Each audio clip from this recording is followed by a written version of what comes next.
Praise Lord. देवाची स्तुती असो. देवाचं वचन सांगतं निर्गमनाचा 14 अध्याय 16 वचनामध्ये परमेश्वराने मोशेला म्हटलं, आपली काठी व आपला हात त्या समुद्रावर उगार, म्हणजे लोक कोरड्या भूमीवरून चालतील. प्रियानो, परमेश्वर म्हणत आहे की लोक कोरड्या भूमीवरून चालतील.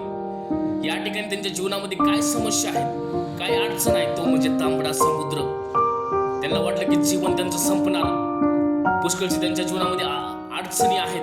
परंतु देवाने जेव्हा मोशेला म्हटलं ते काठी तो समुद्र उगार, म्हणजे त्याचे दोन भाग होते. देवाने त्या कठीणाईमध्ये रास्ता परमेश्वराने काढून दिलेला आहे. आज मला तुम्हाला सांगायचंय, माझ्या जीवनामध्ये तुमच्या जीवनामध्ये काय समस्या आहे, कोणता ते तांबडा समुद्र आहे, आज परमेश्वर त्या समस्याचे दोन भाग करणार आहे.